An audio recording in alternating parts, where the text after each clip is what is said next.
I wanted to talk about what happened yesterday, which is Ethan and Hila getting some hate for this post.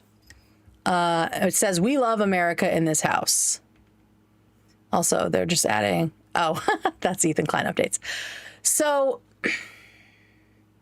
this person is so obsessed, like so obsessed. He's posting like on everything, making up shit.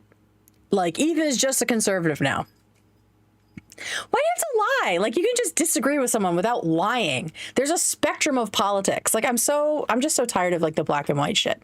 And of course, Queen in Yellow is in here. Gato Fumador. 17 million Americans losing their health care, $150 billion to ICE. And this is what they're posting. That framing obviously makes it seem really callous, right?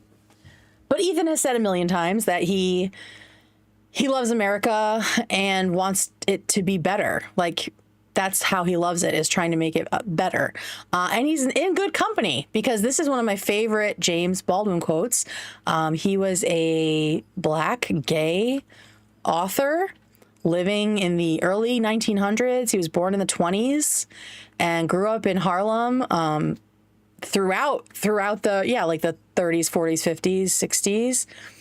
And he was brilliant, but he was also hopeful. Like, he was critical, but he was also hopeful. So I just loved this quote. And that picture really made me think about this. "I love America more than any other country in the world. And exactly for this reason, I insist on the right to criticize her perpetually. I think all theories are suspect, that the finest principles may have to be modified or may even be pulverized by the demands of life, and that one must find, therefore, one's own moral center and move through the world hoping that this center will guide one aright." I mean, to me, that is the opinion that Ethan has been trying to share about his feelings of this country. And I mean, I agree. I mean, this is like, it's like having a family member or a friend who you care about, but they keep fucking up. You know, do you just write them off, or do you have an intervention or sit down with them, or do you just like hope they'll get better and want more for them? Right? So that's what the post and the follow-up made me think of. Is like, even a black gay man growing up under insane oppression at a time when he was unwelcome in most spaces, right? For whichever piece of him, or all of the different intersections combined, whatever wasn't accepted, he still had optimism that we could be better, and reserved the right to criticize the U.S. while also loving it here, or loving the country. He did end up moving to Paris. I don't blame him. It was gay as hell back then. But I just don't think you need to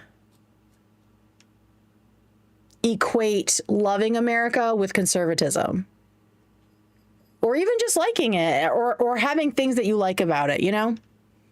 So that I just wanted to share that, because that's always been helpful to me. Actually, there's another James Baldwin quote about hope, which I think y'all would like.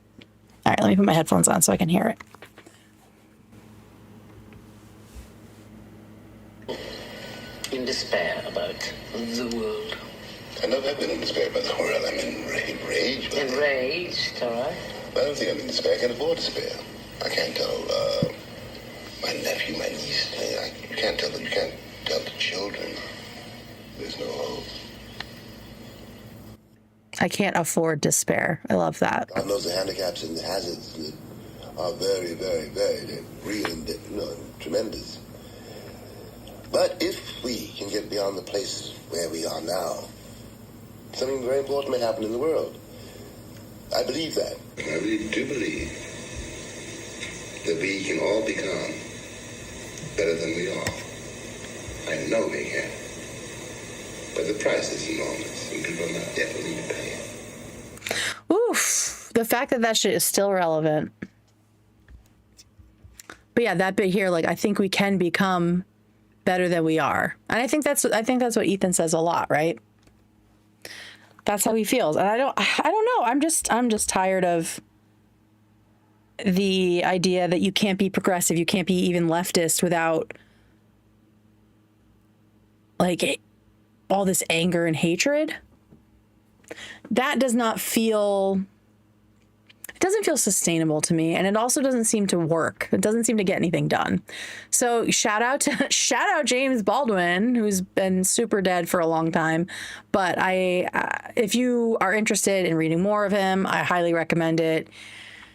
Even just watching more videos of him, he's just an amazing speaker and writer.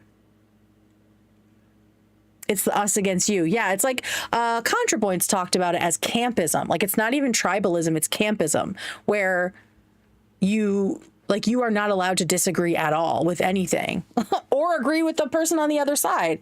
And that's what I've said too, is like, if these people didn't make every single thing that Ethan and Hila did the end of the world, if they didn't assign, malice to even the most innocuous things, they might be worth listening to. There might be points they have that might be worth taking in and thinking about. But because they make every single thing like the end of the world,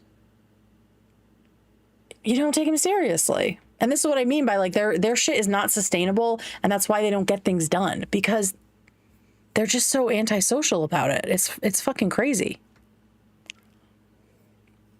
So yeah. So that's that. I just thought a little James Baldwin would be nice for the night, because he gives me hope when I'm feeling less hopeful about things.